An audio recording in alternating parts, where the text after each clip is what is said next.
Hi guys, welcome to Northwest Connection. This episode we're locking in with Humanfly, Leeds towering post-metal force, returning with all the weight and atmosphere and intensity that made them a cornerstone of the UK heavy scene. And this year they're stepping back onto the ArcTanGent Festival stage, ready to shake the hillside and remind everyone exactly how devastating their live presence is. Let's get into it. Hi guys, welcome to Northwest Connection. Would you like to introduce yourselves? Alphabetically, so Dave. Hi, I'm Dave. I play drums in Humanfly. Thank you, John. Yeah, no worries. I'm John. I play something in Humanfly. Guitar, I suppose, and sing. I wouldn't say it's playing though. I know where the notes go, but I don't know. I don't know really what I'm doing. So we're usually a 4-3. So who are we missing this evening? Andy is on holiday, and Matt Dale is on daddy daycare duty with his 2 kids. And how did Humanfly come together? How did what? Humanfly come together. Canvas was a hardcore band that me and Andy did together for a long time, and then that broke up. Well, it did and it didn't. Like, the guys didn't want to do it anymore. Me and Andy wanted to carry on doing it, and we just thought we would continue with Matt and get some drummer in. We did, and our first gig was Canvas & Co, I think it was called. And then, like, we quickly realised that the name needed to change because the music was different, and we didn't want to play old Canvas songs. So Humanfly is an extension of what Canvas probably could have become, really. And Andy worked with Dave at the Odeon Cinema when they were both a lot younger than they are now, and that's how they met. And it just so happened that Dave was the drummer we needed at the time. Coincidences happen, I suppose, isn't it? Like stuff like that. Yeah, there was a drummer before me, but only for, I don't know, how long did Mark practice with you guys for? Was it? I think he probably had about 2 or 3 practices, and yeah. I can't remember if we recorded a demo or just took a tape into the practice room to get some ideas, but he couldn't continue with it. He couldn't put any longevity into it. I'd been in a band with Mark before, the Autumn Year, the emo band, and he played drums in Drop Nose, and then he went on to be in Igo, was it? Or was he in something else? But he's a guitarist drummer person anyway, so like drummers like to, there aren't a nail down to keep, so we sort of loaned him for a bit, but it was very short, and then we were a bit scuppered, but Andy were like, well, I work with a guy who plays drums, and like I don't think we knew any other drummers, so we were stuck with Dave. Lovely taking piss. You're like the best drummer that like we've ever had in this country, like. And here we are, stuck with this guy. And where did the band name come from? Is there a special meaning or story behind it? There were a few meanings and stories. The original one was a suggestion from Steve Byrne, who is a tattoo guy, who I was in the Autumn Year with. As you can tell, these things kind of like, there's a little story behind the previous bands that you're in, sort of go on to influence the next ones, but like, we wanted to do like a Locust D31G band, so we were after kind of more names that were a bit more like, I guess like Locust, so like a Humanfly is like an insecty type thing, and he said, you should call your band Humanfly. And so it was one of the many ideas that was written down on paper, and for whatever reason that was the one that we all went with. But like, yourself, anyone who's ever decided to create a band thinks of like the genre of music they want to do first. They'll have loads of jams and practices, and then all of a sudden they need to play a gig or something has to happen, and they need a name. Like, that's why our first gig wasn't Humanfly, because we probably still couldn't decide even to at that point. Dave, do you remember any further information about this stuff? It's obviously a long time ago. Well, we had that name kind of in the bank when we did the first gig, but we didn't go with it for some reason, and then whoever booked the first gig, whoever was promoting it, put Canvas Kids & Co on the flyer. And then, yeah, like it John was Sheep, wasn't it? No, it wasn't. It was. I don't think it was. Yeah. Oh God, I can't remember who it was now. I put it on, but I don't think it was Sheep. But then by the second gig, a month later, we'd put Humanfly, and then I think we weren't. I don't know that we were that settled on it. And then, like a year in, we put a 7-inch out that was a split with Kill Yourself, this band from Leeds. And once that came out and had Humanfly on it, it was like, nah, I think we're stuck with it now. But we all grew to really like it anyway, that name. So, yeah. So obviously, Humanfly far removed from the sound of Canvas were. How did that come about when, considering you, as you said, the Humanfly was sort of an extension of Canvas? How did you end up going so much slower? Go on, Dave. I was just going to say, it's just, I would imagine it's just that influence of different people in the band, I think the Canvas guys, John, you feel free to correct me, but there was a lot of different influences coming in from everybody. Like, I remember Dan was DJing, the drummer, and Gaz was into a lot of like Japanese noise music and a bunch of other stuff. Carl was really into like hardcore and metal, from what I remember. But I didn't really know those guys then. But I kind of, it's like if you listen to that Lost in Rock record, the last Canvas album, it kind of feels like this amalgamation of all these different things that come together. And under most circumstances, I don't think that normally works that well. It's a really hard thing to blend. But that record kind of, for me at least, that record really nails it. And it's so when we first started doing Humanfly, and Andy had said to me, like the cassette he gave me, it said New Canvas song on it, and I've still got this cassette. And I listened to it and I thought, this doesn't sound anything like Canvas. But I want to play with these guys. So I remember practicing with them, and we started writing these tunes. And it was like this. At first, there was a part of me that kind of struggled to get my head around it, because I thought, this doesn't sound anything like Canvas. I thought it should do. But it just became its own thing anyway. So, but yeah, I just think it's a bit more different influences probably from me and Matt. And I think Andy probably wanted it to go in a bit of a different direction as well. John wasn't playing guitar in Canvas either. So I guess did you pick guitar up to when we started doing this band pretty much? Because you played. Yeah, I remember walking into Rock Shack and asking them for a guitar, and then them asking me what I wanted to do with it, other than play guitar, like what kind of music I was wanting to do, and I was like, I don't even know. I've never even picked up a guitar in my life, so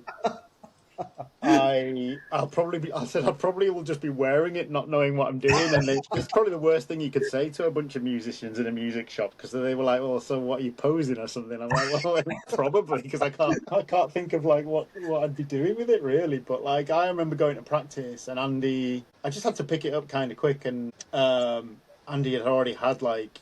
He'd been playing guitar since he was 14 or something, so he really took like the lead in, if you forgive the pun, in how everything was structured, written, put together, and I just kind of had to pick it up as a sort of like quieter in the background rhythm guitarist, not really doing much other than kind of like, obviously I wanted to do vocals, I wanted to sing more. Canvas was very screamed. But then as Humanfly evolved so much, like from like wanting to maybe do more of a Pink Floyd, Led Zeppelin thing to actually becoming kind of quite screamo-y, and then going into a more post-rock, post-metal world, and then coming out of that for like Awesome Science isn't like that in a big respect. So the whole musical thing that I've ever done in these especially these two bands, has always been an evolution of sounds. That sounds a bit cliche and a bit corny, but I think the way that especially mine and Andy's minds work quite similarly. If we were bogged down in one genre of music forever, there'd be no longevity. Canvas had longevity to a point until some of the members just couldn't take the fact that we were all into different things, and they couldn't see how it could work. Whereas me and Andy still had a vision for that band, and we were like, well, it could still work if it doesn't matter that we all like different stuff. I liked like stoner rock and emo, and Gaz liked Japanese noise. Like Dave was saying, we all liked something else, but we could never really pull it together. Whereas in Humanfly, the difference is we could all still listen to different things and still manage to put something together that we all liked. And that is probably the hardest thing of being in a band, is that compromise versus like people's ability to musically grow and it still means something to them even though they want to do other things. I think with this band as well, we've had the opportunity to do other things at the same time, and I've never said to Dave, right, you can only exclusively ever be in this band, you can't drum in anything else. I think some people see bands like a relationship, and it's like you feel a bit cheated if someone goes into a side project. But for us guys, like, we've always been happy to contribute and lend our talents to like other projects so that we don't feel stuck to where we're going with Humanfly. But actually with Humanfly, I never really felt like what we were doing was stock. I think if we'd have continued album after album churning out the same kind of stuff, it would have been that way. Dave? Agree? Yes, I agree. Or is he frozen in time? Is it? Am I there? Frozen in time. There he is. Okay. Yeah. All right. Yeah, I fully agree with that. I think there was, like, I think we're all into. Again, you get people in bands talking about like how diverse the music they're into is. But there was I kind of feel that's like a really genuine thing with us, as you know, like if we'd have stuck to doing the stuff that we did when we did Two, and it was all like, there was a bit of that Neurosis kind of Breach, influence in there. And you play with bands where it's like, you can kind of hear what records people have in their collection sometimes. Like, that's like, that fits this particular thing to a T, like guitar tone, equipment that they're wearing, the presentation of something. But like John said, as we went, it's like we'd be at practice and, you're just chatting about like albums that you listen to, and it'll be anything from like, I don't know, Nick Drake to Breach, to Golden, to Mahavishnu Orchestra, to John Coltrane or Sun, or whatever. It could be just anything. And I think towards the end, when we did, like when John was talking about Awesome Science, when we got to that, it was like, there's a ton of music that we listen to constantly and that we're really obsessed with, that it just never finds its way into what you're doing, I guess. And then eventually it finds its way into what you're doing. And it could be, it could be that you're really into, like, we were really into like the Electric Miles Davis kind of period stuff, like the 70s stuff. It's like, well, none of us have got jazz chops, but once you hear something, that's going to eventually show up in your music in some form. It's going to come out in, through our skill set, and that skill set might be limited if you compare it to a jazz musician, but it's still something that's going to come out, It's all stuff in there and it's going to find its way out. You don't know it's going to do that as well. Like, I was listening to loads of Peter Gabriel at one point. You'll remember my fucking Peter Gabriel journey. And I'd not even spoke about this to Hawklord, who recorded us for Awesome Science. Sorry, Andy Hawkins. I'm used to calling him that. And after he'd recorded a couple of takes of like some vocals, he was like, "Dude, this is so Peter Gabriel." And I was so like, I was so chuffed at the time that he said that, because I was like, this is literally all I've listened to is like early Genesis and all of Peter Gabriel's back catalogue, and I haven't intentionally copied. A lot of people always used to compare me to Ozzy, and I always used to like that because I always used to listen to a lot of Sabbath, and I could almost see that, but I never saw like any Gabriel in my voice. But like, I guess if it's always in there and it's going around in your head and you're applying a vocal structure to something, it may be that, like, half your songs end up sounding like Sledgehammer. Nice one, don't mind if I do. So cool. But yeah, you're right, Dave. Totally just, the penny, I mean, the seed kind of, it's sown from the point when you first start having something as an influence. Like you say, stuff like jazz might not appear in its rawest form, but there'll be something in there, definitely. Yeah, I mean, my introduction to Humanfly was around Awesome Science. So when I started going backwards, then it sort of shocked me a little bit of just, the journey that you'd take, when I was expecting that sort of progressive sort of jam stuff that you did on there. And then, you go back and you start listening to like Two, and even back to like the split you did as well. It was quite a shock to my ears at the time as well. Yeah, it must be hard. Like, I almost feel sorry for the punter in that respect, because sometimes what you want in the band that you listen to is some consistency, and you don't necessarily want to go back and hear something that's really harsh if you're used to listening to something that's really nice. I always see like Awesome Science was the record that I always wanted to do that my dad would enjoy, but I knew for a fact he wouldn't enjoy Two. Like, I'm never going to put on Two and him just and him like, yeah, this is great. Whereas I know that like he'd see all the influences that all the Santana and the Pink Floyd and all the stuff that he would have enjoyed, all the Beatles and stuff, like all the shit that he would have enjoyed was thrust massively into Awesome Science, even to the point where I think like the production of it like was purposefully as glossy as it was, because before that, as a band, our intention was to be raw and sound brutal and be heavy. And whilst there are probably a few elements of that in Awesome Science, it was not where we were at as a band anyway. We were wanting to play with different kind of bands. We were kind of wanting to not play post-metal stuff with other post-metal bands just because we weren't in that place anymore. But it's funny, like you said, everything's cyclical, and I'd be quite happy to play loads of post-metal if I had to. As time moves on, like, I've kind of grown up a little bit, and I'm not as obnoxious or gatekeepy about things as I used to be. So it was funny when I remember when we were in the practice room, we wrote Golden Arrows, that first tune from Awesome Science. And it's kind of like this song in two halves. So we had that first part, and then we spent a few weeks or a month or whatever it was doing this second part of the song. And then the first time we were like, let's just play them back to back and see how it goes. And we played the whole song the whole way through. And I remember we finished it and looked at each other and we were just smiling. We're like, no one's going to like this. Like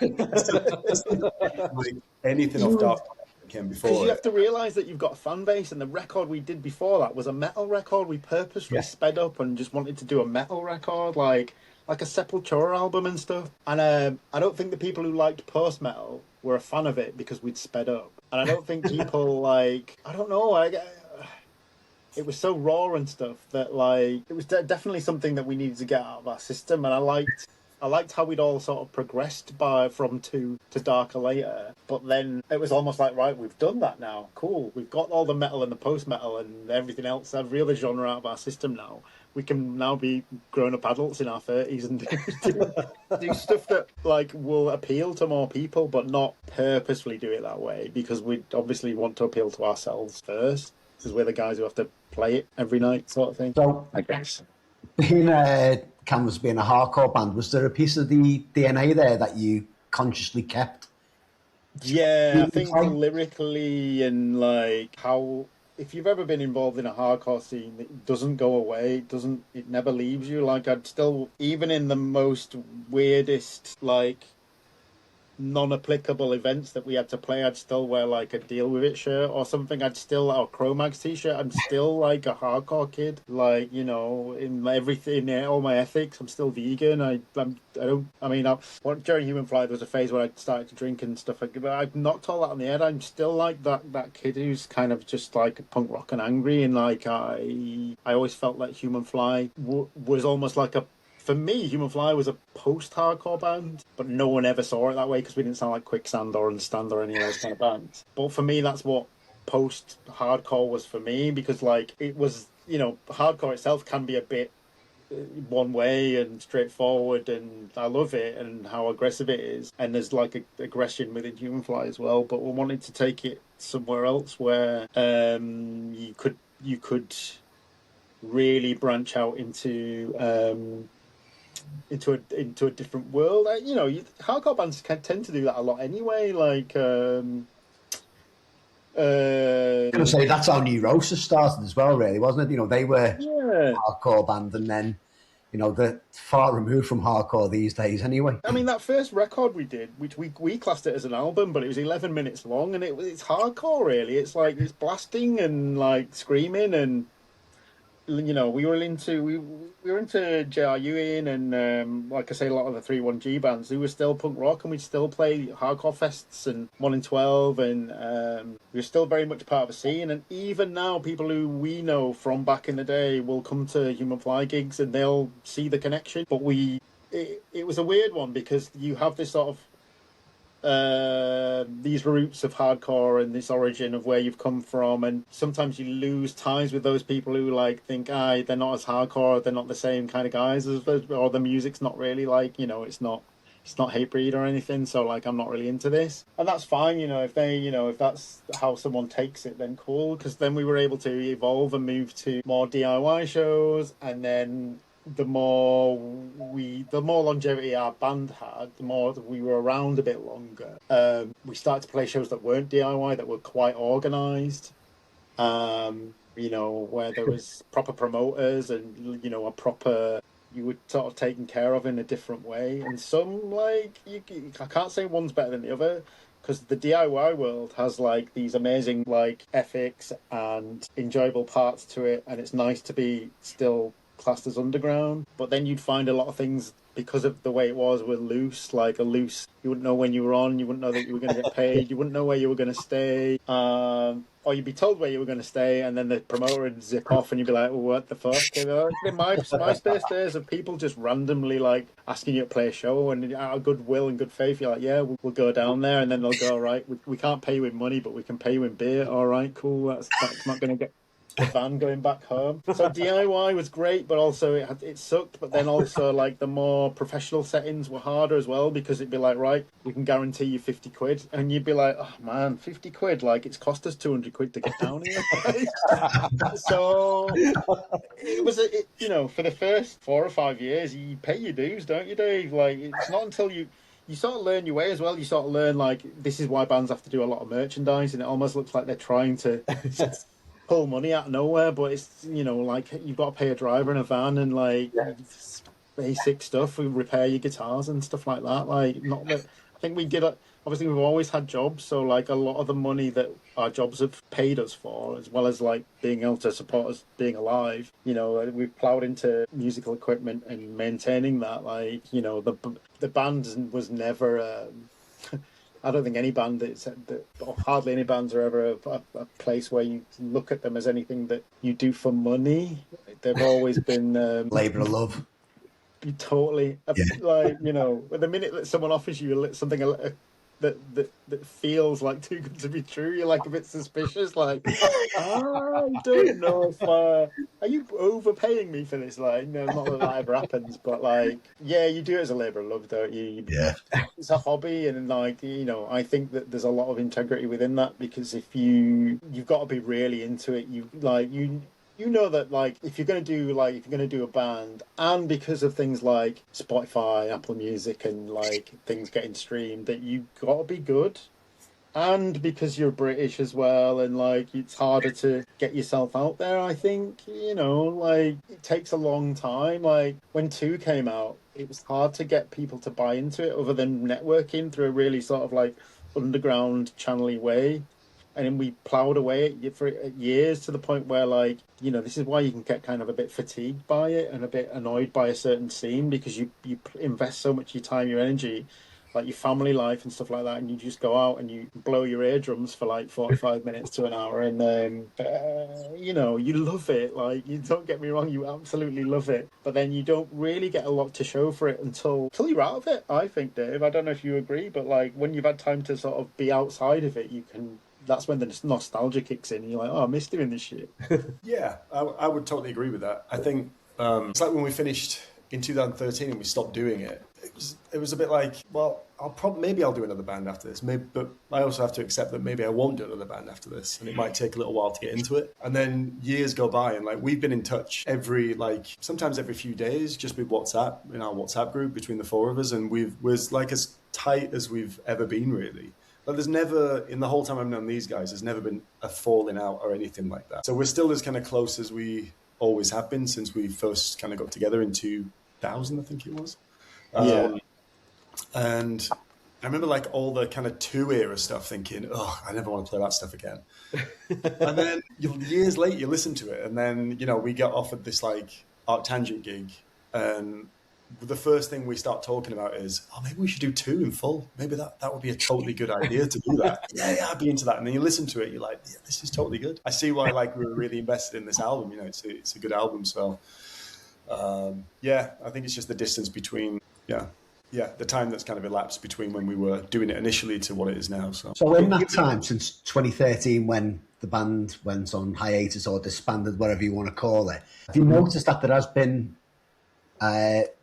more awareness, there's such a word for Humanfly? You know, has there been more interest in it through, you know, Spotify or through Instagram? Because you've been quite active on Instagram as well for a while now, haven't you? With like, you know, old footage, pictures, and then there's a book as well. Yeah, I put that together because I kept this notebook from our first gig onwards, and I wrote down what the date was, what venue it was, the city, the lineup in order, whether it was part of a tour, whether we did when we recorded demos, when we recorded an album, just anything related to the band like that, I wrote down in this notebook. And then occasionally these guys would ask, hey, did we ever play in like Glasgow? How many times did we play in Glasgow? And I could go back and be like, oh, we played there X many times or whatever, you know. And then a few years back, I was like, if I lose this notebook, that's all that stuff gone. And for me, like the recorded output of a band holds as much value for me as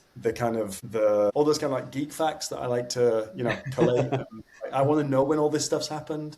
You know, like I remember when I was a kid getting this Nirvana bootleg book, and I loved it. It was great. And in the back, it had every date that they ever played in the UK, and it didn't have like who the supports were. It just said what city they played, and I was like, I wish it had that information. Like I'm that level of geek, you know. But if I'm that level of geek, other people will be. So I thought I'll put all this into a PDF and I'll send it to these guys, and it looked really crap. And then I decided to put it together. And The book, I think, I gave like each of these guys a copy of this book with every date and everything in it, and then a couple of friends heard about it and were like, "Oh, dude, can I get a copy of that?" So I put it online, and it was like, if anyone's interested in it, it's there for people to check out, I put all that together because I've kind of been the de facto archivist, I suppose, like with all that stuff, and I've got, I've started collating all the videos that we've got, photographs from 13 years, putting them in folders with dates. I'm that anal with this stuff. And also putting that stuff up on Instagram as well, because I've got about 250, 260 flyers for gigs that we did and posters and stuff. You go to gigs and it'd be like, there's no flyer knocking about at this gig, but then there'd be, you go to another one, there's a stack of flyers and a poster for the gig. So I'd be that guy taking it off the wall. And now I've poster tubes in the back of my wardrobe and whatever else, and storage boxes full of flyers and everything. So, I just, as far as I'm concerned, if I'm into that sort of stuff, there's other people who will also appreciate it. So that's why I decided to stick it all up on Instagram as well. Looking through the Instagram, there was a couple of times I'm looking and go, they're so close, and I could have gone to that. And, all well and good looking back in hindsight, but. Yeah, Dave, you forgot to mention that we used to refer to it as the Humanfly Kiss Museum. Because of Dave's how shall I phrase it, obsession with archiving and that kind of really almost super autistic hyper focus on like geek shit. It was just so funny that he'd just go, I'll just stick it in the Humanfly Kiss Museum, and I think it was linked in somehow with that documentary where Gene Simmons was like, at the time we were talking about this stuff, he had this show on normal kids TV where it was almost like the film Rock School, and he was getting some kid to be like a famous. But he showed all these kids around. I mean, it's probably a bit weird as well, anyway. But he showed all these kids around the Kiss Museum at his house, and it was literally exactly the same as how Dave archives all the Humanfly shit. It's not far off. Yeah. Maybe not as Nancy. That's the book, by the way. It's on the shelf next to me, so I'm not prepared and have this next to me. But it's very geeky. So there you go. But I am a total geek with this stuff. So there you go. It's funny because your question was more around what's the has there been. I mean, I guess from your question, you meant kind of more in terms of has momentum built in our absence. Possibly. It's difficult to gauge. We don't look at the stats really. We don't talk about them, so we don't know if we are a sign of the times. We don't know if we're very much like a early 2000s band that people will just nostalgically look back and just go, "Yep, that's them." And I don't know if there's a younger generation of people that follow that kind of music or the kinds of music that we were inspired to do. I don't know if it's taken off. I mean, we don't use TikTok or anything, and I guess if you look at bands like Acid Bath and Crowbar and I Hate God, they've had a massive resurgence through TikTok. Weirdly, I'd found this out only because I'd gone to see Crowbar and it was rammed, and it was there were people who were just trying to get tickets and stuff, and I was like, how are this band that I've seen a million times and they were tiny? How are they massive now? And one of the lads who I know was supporting them was TikTok's just blowing them up with the resurgence of Acid Bath, and I'm like, whoa, I didn't know things like that could happen. And it's I think to answer your question, I don't think Humanfly went viral ever. I don't think it was ever meant to. I think we made things far too complicated for that to happen. But you never know. It might be one of them things that once I'm long gone off this earth, then it might be more of a thing. Who knows? The TikTok not on the cards then for Humanfly. We have to. No, probably. I'm not sure I'll be setting it up. So, I know somebody who a family member is in a black metal band in Somerset, and they've just won the Battle of the Bands to play at Bloodstock. And apparently part of their thing to get there was their social media presence. And when I was talking to my cousin, who's similar age to me, he's like, "Yeah, got our TikTok." I was like, "You've got TikTok, really?" And just it's amazing how much impact that this app has on people. I think what they could do, or what they're hoping to fall into, is something where the music that they do catches some kind of, it just goes viral and catches someone's imagination, and they start applying it to all these things that get shared, whether they're relevant or not. Sometimes you see you know, I don't use TikTok, but like I know people who do, and when you hear the music that accompanies some of these like ASMR videos and things like that, it doesn't always fit the video thing. And I think that like the way that people listen to music now isn't just like putting a CD on, like what I used to do. It's literally like just going through TikToks and listening to like these 3 second intros or whatever, and that's like, you know, the span of attention that some people have in terms of listening to songs. I don't think that would work for Humanfly. Our songs are like 18 minutes long. I think being a child of the 90s, I think I got burnt by Levi's adverts when they'd use 10 or 20 seconds of the song. It turned out to be the biggest pile of shit. That Babylon Zoo thing was like, Exactly. I thought that song was going to be mint. Yeah. And it was just an intro. And then you listen to the rest of that Babylon Zoo song and you're like, this is terrible. And what was the other one as well before Stiltskin? Yeah, Stiltskin, yeah. Yeah, they definitely burnt me with them ones back in the 90s, so I don't think I'm one for TikTok. Yeah, it's kind of the equivalent. It's a good comparison, I think, those two things. So getting back to Humanfly music, how does the songwriting come about? Is one person taking the lead, or is it a collaborative effort? I think it evolved and changed as things happened. I think like some people would, in the earlier days, some people would have riffs and ideas. Andy would have quite a fair few because he was like the guy who had like almost like the time on his hands to put stuff together, and like, you know, he was quite inspired by a lot of stuff that he would bring. But then like in the background, there's quite a lot of those some parts that like me and Matt and Dave would add to it to make it palatable to us. I think that's what changed from the earlier days, was just sticking riffs together. Oh, I've got a riff that matches that. Oh, nice one. Like, and it was a jigsaw puzzle of putting things together. Awesome Science was much more natural, with like jamming an idea.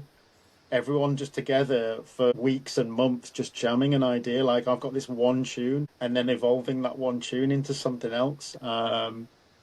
Where to a point where I didn't bring a single riff idea to Awesome Science at all, but I added textures and solos and things to what was already there from jamming, and then obviously I added lyrics and vocals and stuff on top of it. So the whole evolution of how structures were, I think that's how it evolved, in that like the albums and the EPs and the records all sound different because our approach to songwriting had changed massively. And I don't think there's a right or wrong way. I just think that's how it worked for us. And where did you find the inspiration for your lyrics from? I'm trying to think now. So again, going back to the hardcore question, I think a lot of it was politically driven. I think the first EP was more of a sort of a punk rock statement about rebellion, and then when we did 2, I wanted it to be more. I was listening to a lot of like Rush and Genesis and Yes, and you know, bands that did concept albums. So I want to veer more that way. It isn't that way in its entirety, but the main themes are out on 2 are all about like how Mother Nature will always have the upper hand against like anything that you face it with, whether that's like there's an anti-war song on there, and there's like other things that are quite politically charged, but they all sort of, the common denominator with that record is that like you can't beat like Mother Nature when it comes to like being the most violent entity on the planet. It sounds quite profound, but that's kind of where I was going with that. Darker Later was the time where Nick Griffin had won some European seat, and I almost could sense that British fascism was on the rise. Weirdly, that's where we're at now, but that's where I could sense in like 2007, was it, Dave? Archiver? It was about last week. I think we started working on that. 2008? Yeah.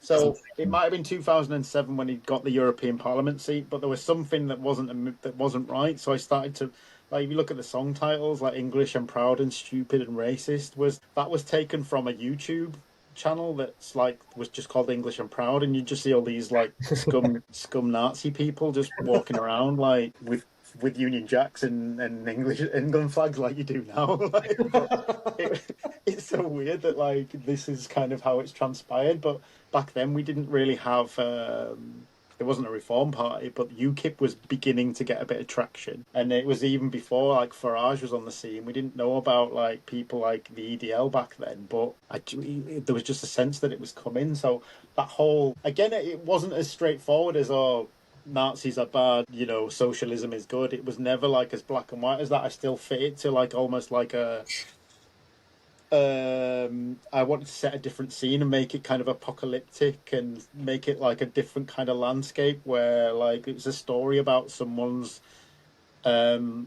about the country becoming more bleak as it went on. And if you listen to the album, it gets bleaker and heavier the more it goes on. Like the first track is sang nicely, and then the second track is instrumental, and the third track is screamy, and the fourth track is death metal, and it gets darker later. And that, I think that was the point in calling it that as well. So there's little subtleties that I kind of sort of remember as I'm asked about it, but no one really ever asks about it, to be honest. Like, I think this is the first interview that anyone's really ever asked about anything lyrical. No, we're always like in the post-metal world, we're always asked about riffs. Oh, riffs, to a point where we got sick of like just telling people about riffs. But actually, lyrically, it was like really important for me to get some stuff out there. And then Awesome Science was purely based on my obsession with Brian Cox, not the actor, but the science guy. Like, and all his like BBC shows about wonders of the universe. Literally every song on Awesome Science is that series, but backwards. I did it back to front, weirdly. So, like, you know, there's a song about time, a song about gravity, and like, you know, each episode you could almost in the same way that you can play The Wizard of Oz to Dark Side of the Moon, you could probably play Wonders of the Universe to the Awesome Science, and it should sync. Challenge accepted. But that is like lyrically, like even there's quotes from what he's said that I've ripped from like some of the series, but sang it. Even like the song at the end, which is the collaboration with no, I'm getting confused. Darker Later is still about that apocalyptic stuff, about like even like the Armor of Science and some of the other songs at the end that seem quite instrumental have got the themes that are within that series. So yeah, check it out. Definitely. Do you guys ever disagree on anything musically? And if you do, how do you settle it? I don't think we ever disagreed on that much. Like, there might have been I'm not so into that idea, but we kind of had this unwritten rule, I guess, where we would, if somebody was invested in an idea, that we would be open enough to revisiting that idea, you know, whether it's the next practice or in a couple of weeks and we come back to it. I don't remember. We'd shelve stuff a lot, wouldn't we? We'd shelve stuff and just say like, this is great, but it's not working. And it's funny, like, you know, considering like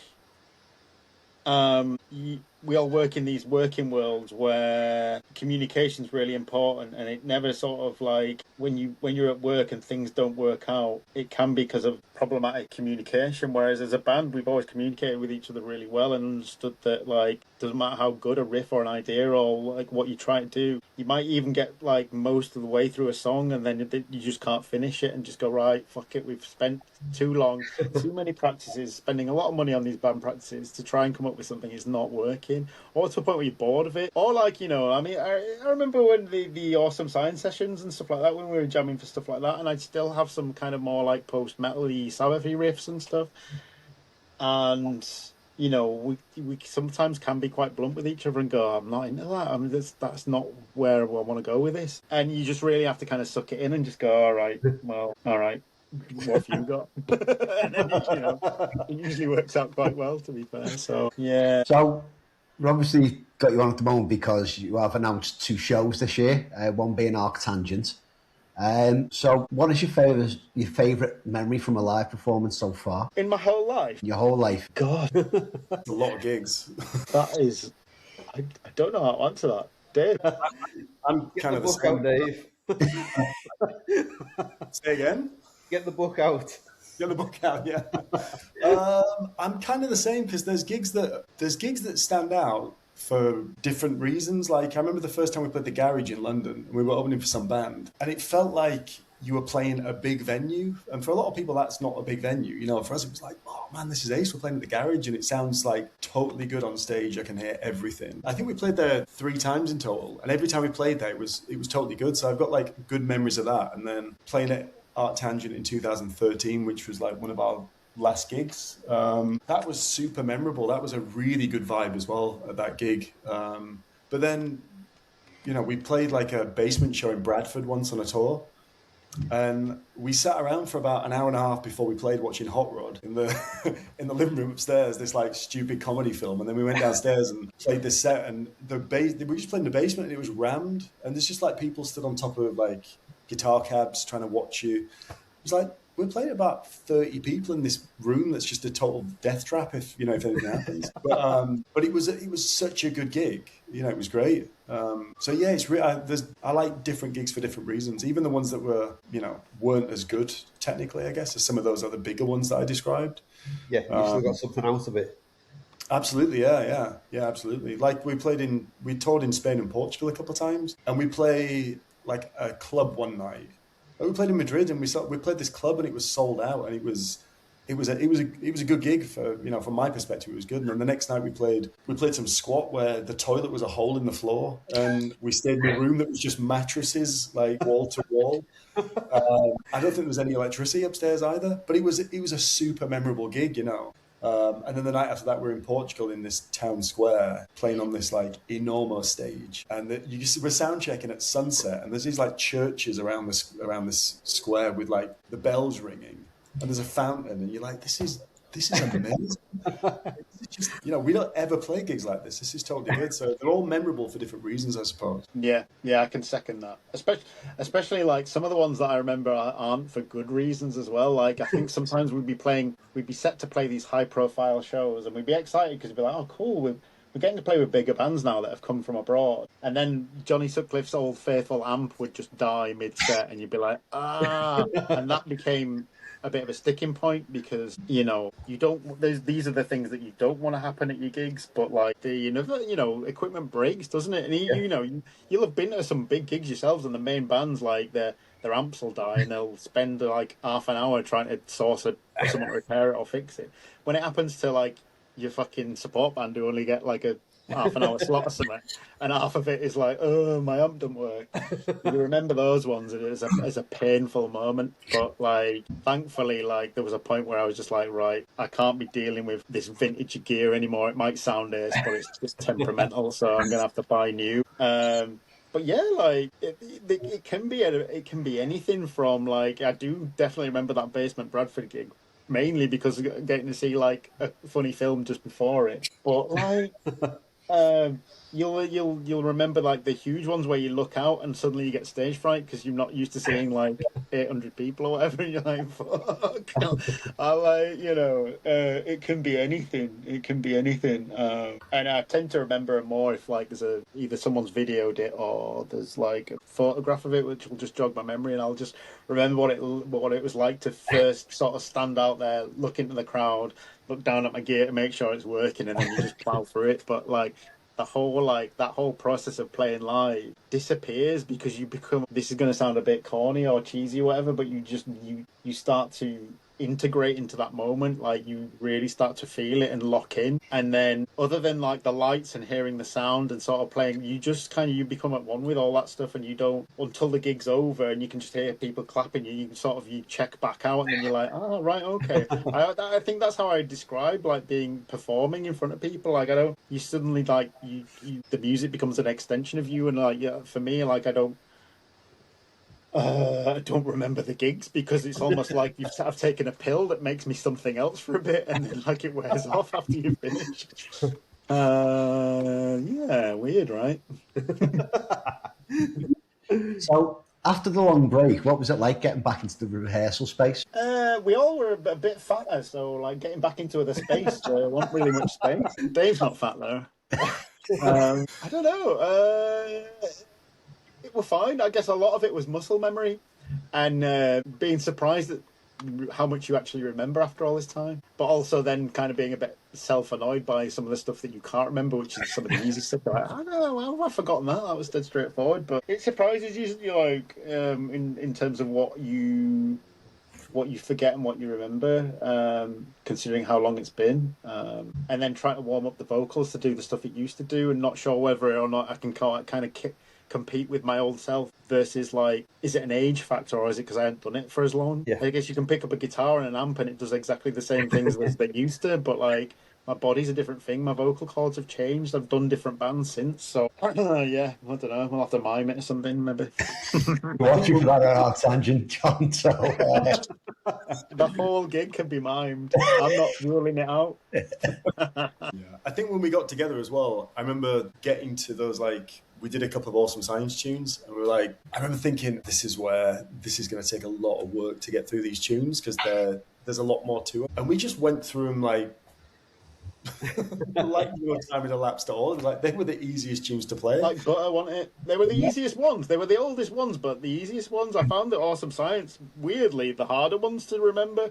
And actually, when I've sat down, obviously I've spent a long time kind of like trying to re-rehearse and relearn them. They're the easier ones, but they sound more complicated when I listen to them on the record. I'm like listening to me on record going, what did I do here? And then when I finally remember and figure out, I'm like, God, like even a 3-year-old could do that. Why was I struggling with that? So it's funny. It's an interesting reminder in terms of how you put things together. But to answer the question, like it didn't feel like the amount of years that have gone by, it didn't feel that way, really. It just felt like what a normal band would probably feel like if you hadn't practiced for a couple of months, just getting back together and going, all right, cool. For me, it was just I'd bought a new amp, and I had some new pedals because all the old ones, time had killed a lot of them off, and it was kind of an excuse to buy new stuff anyway and kind of make it fit to the old stuff. So part of the battle for me was actually I've got a new amp and I've got some new pedals. It's an old guitar and it's an old me. Can I make this work?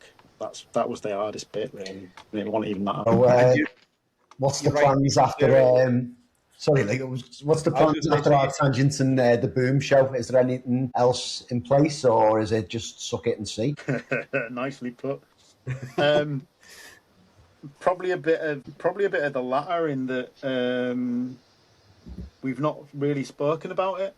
Although Andy's hinted that like he still writes stuff, and Dave's admitted that he could potentially come back another year and do a similar thing if it was wanted. So I wouldn't say anything's off the table at this point. Obviously, like we wouldn't really be able to do a tour as such unless I don't know. Maybe we could.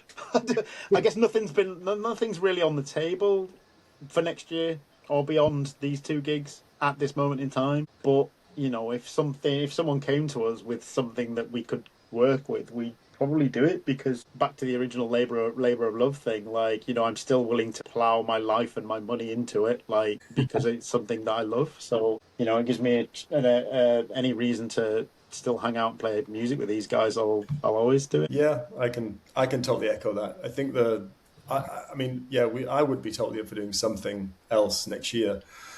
I mean, we've all got kids now, and that's a totally different ball game for us in our personal lives than it was when we were doing the band initially. Like we'd been practicing 2 nights a week 13 years ago, and since then it's like I've got 2 kids, and I don't even live in the UK now, so I've had to come back just for rehearsals, like flying back to do a couple of rehearsals and then coming back here. So that makes it tricky. But it was that thing when James at ArcTanGent offered us this gig and we chatted about it. It was like, well, logistically, how are we going to do this? Because I'm not in Leeds anymore. So it was like, I said, we all do our homework on our own, then we get together in the practice room. So I was working, getting it all down at this end and then flying back for practice in Leeds, which, it was massively helpful because I think it came together pretty quickly when we were practicing. But yeah, we just have to try and figure something out further down the line. It has to be something that's going to work for the 4 of us, collectively.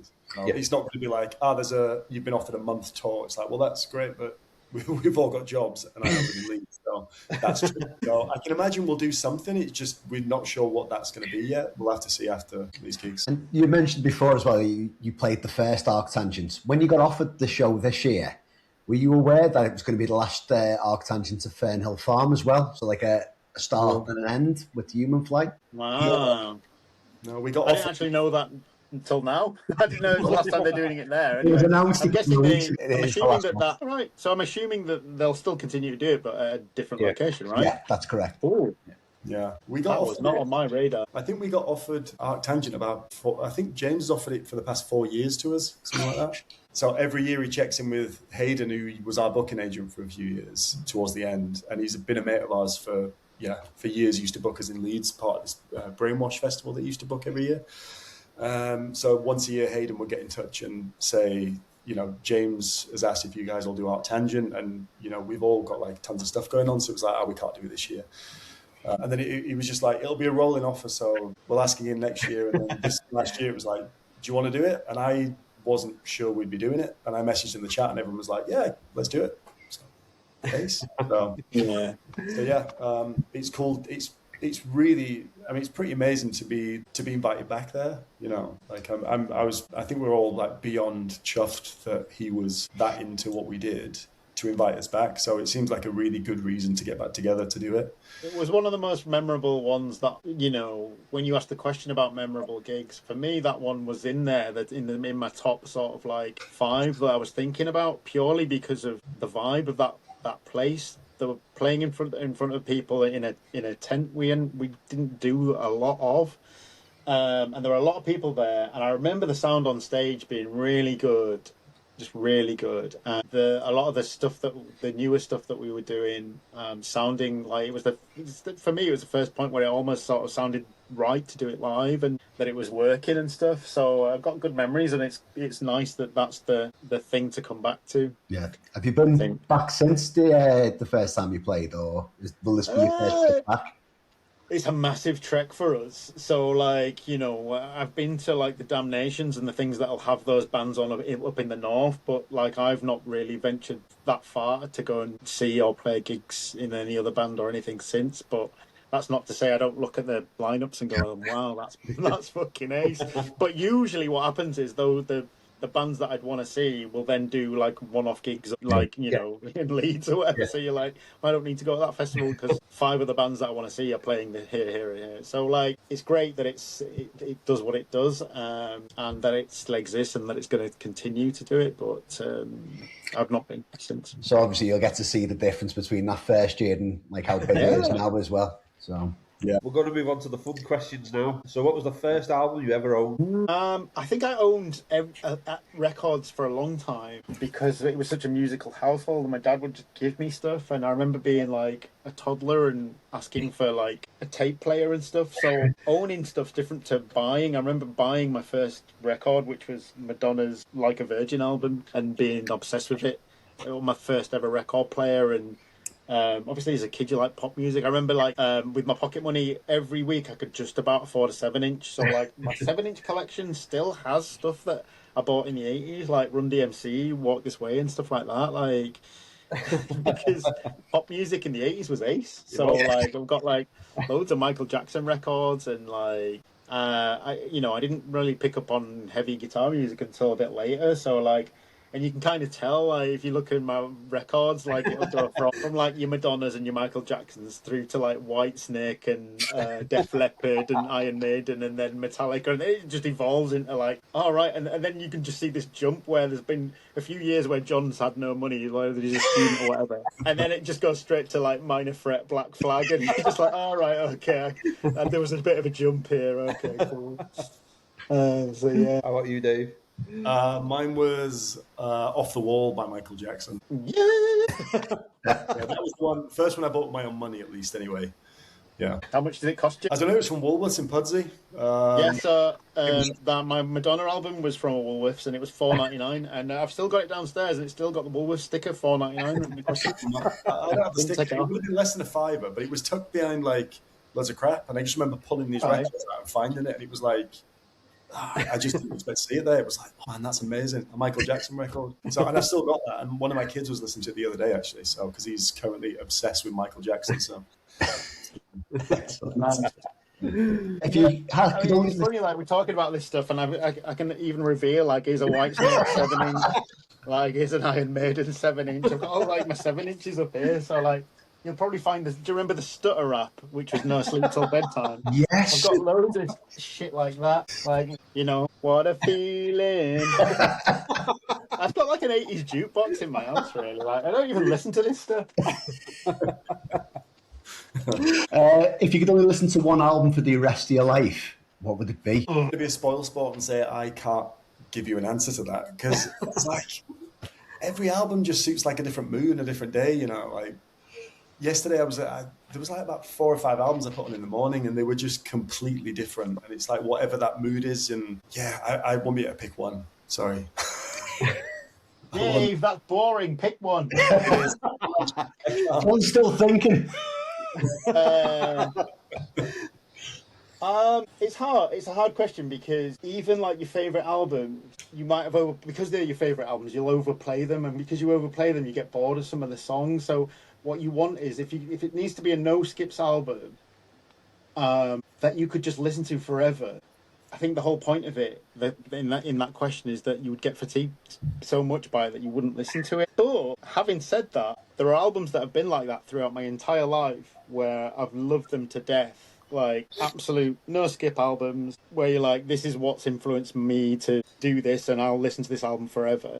And there's still some that to this day that are like that. And I think about this question a lot, even though like you've just asked this question, and you probably ask everyone this question. But it's the kind of thing I ask myself, is like, if I was on a desert island, like what would the albums be? And the only one that ever really sort of sticks as something that I never tire of is Meantime by Helmet.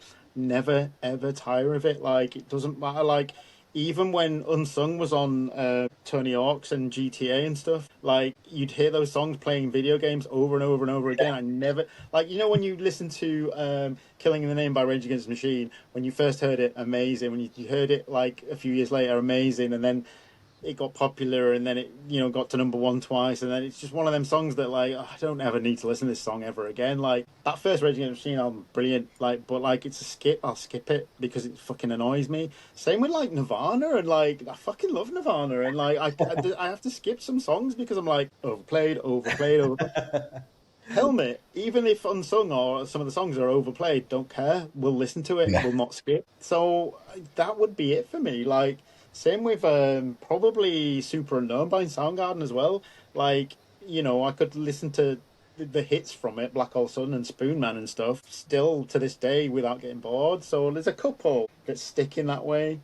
But, it's a tough question. No, I think there's some good answers there anyway, because I think you probably nailed it. I went through a phase a couple of years ago. My youngest kids are now 20, and they discovered my CD collection when they were about 13.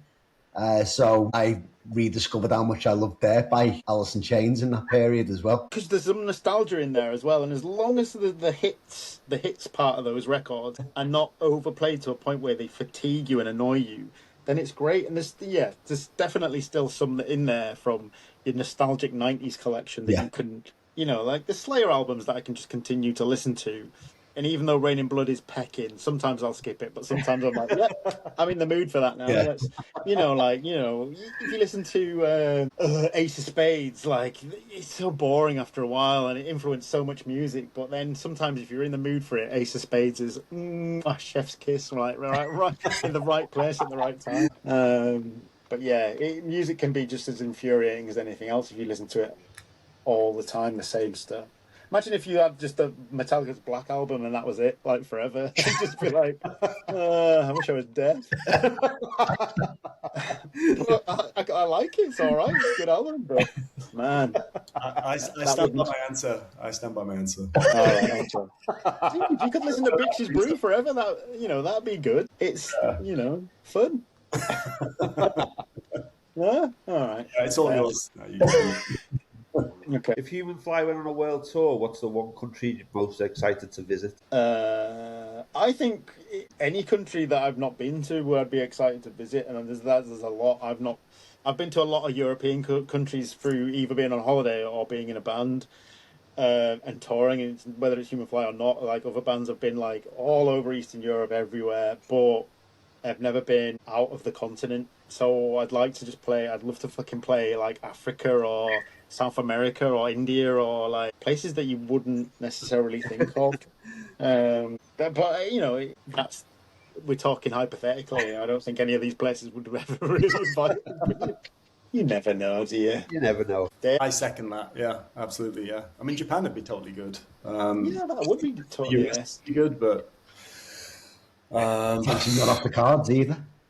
sorry, Potentially not off the cards. that'd be ace if something came in. Nothing's off the cards. Like if someone like hooked us up and they were interested and they were like, "Look, you're gonna have to get visas and shit sorted," then we'd probably hook it up because Humanfly never, other than we played Germany and Spain, and I can't remember if we played anywhere else in Europe. We weren't massively. We were a very England band, weren't we? We didn't play in Scotland loads or Wales loads either. So we were in fact, it was very northern. To be fair, we didn't go down south that much. So we were limited to where whatever scene was interested in us at the time.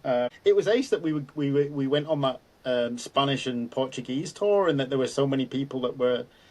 They'd kind of linked us in a little bit with Doom because obviously, like 2, where it is post metal, there's still quite a lot of Sabbath in there. So we were able to kind of like play, a lot of like doomy, stonery type events and stuff, like and then still appreciate what we did as much. It's nice that there was a bit of crossover there because it opened a few more doors for like that kind of gig. So each had to have a theme tune. When you walked into the practice room, what would you pick? I think we all have the Benny Hill tune, don't we? Anyway. Yeah, probably that or like I don't know, Smooth Operator by Sade. That'd be good. Yeah. Oh, that's a tune. That is a tune. That's a first for us as well. Why don't we pick one for Andy and so Matt would definitely have the Benny Hill tune without a shadow of a doubt. He'd probably have said that first. Andy's tune would probably be I don't know. I'm not sure. I'd like mine to be something kind of gangstery hip hop and like almost like when you're driving slowly, like it's almost like a drive-by shooting kind of tune where like your car's on hydraulics. That's the tune that I'd want to have as my theme tune. I think you're on that, John. Andy's a tough one. I'm not sure. I think I'd have to have some sort of like Snoop Dogg, like old school Snoop Dogg, not but a G thing. Yeah, it needs to be G-funk era, almost funkadelic, but with like rappers and like drugs and shit. I'm going to move on to the quickfire questions now. Vinyl or streaming? What's wrong with cassettes and CDs?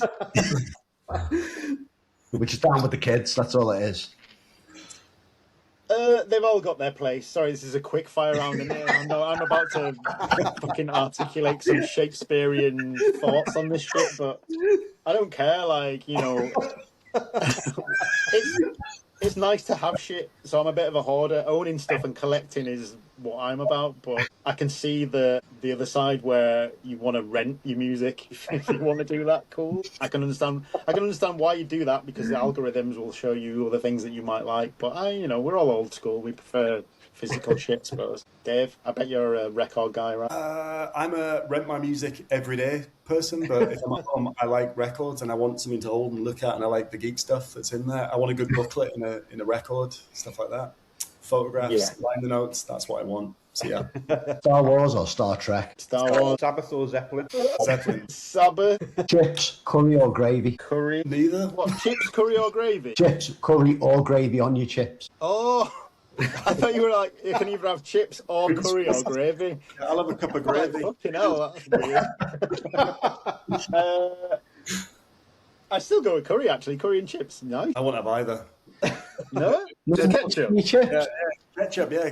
Oh, that's horrible. If you'd have asked, like, mushy peas, then I'd have gone mushy peas the whole way. Yorkshire caviar, yes. Oh, that's good. Well, it wasn't an option. City life or country life? Oh, I'm in the country now. I live in the country. I used to live in the city, but I live in a village, and I kind of like it I like looking at trees, so that shit. I'm the same. I've got a forest outside my window, so like that's how. Yeah. I don't know if this is going to really fit with you anyway, John. But bacon frazzles or onion rings? Frazzles or onion rings? Yeah. So whilst I'm vegan and frazzles aren't, I can still have the supermarket equivalent. Tesco's do one with no milk powdering. Why the fuck you want to put milk in a crisp? Who knows? So like most supermarket equivalents of these things, I can have. Now the quickfire answer is frazzles. Or whatever the fake equivalent of that is. Smoky crisps, nice. I'll go onion rings. Yeah. Tour van snacks, sweet or savoury? Ooh. I think we were always sweet, weren't we, Dave? Pretty much. Someone had baked some biscuits or something. Someone. There'd be a Yes. collection of biscuits in the van pretty much all the time. Yeah, I'd say sweet, but now I'm trying to be a good boy, so I'll say savoury. Yeah, but that's historically incorrect. Like, you know, it's not like we ever had twiglets or anything in the vehicles. We were always like, All right, sweet.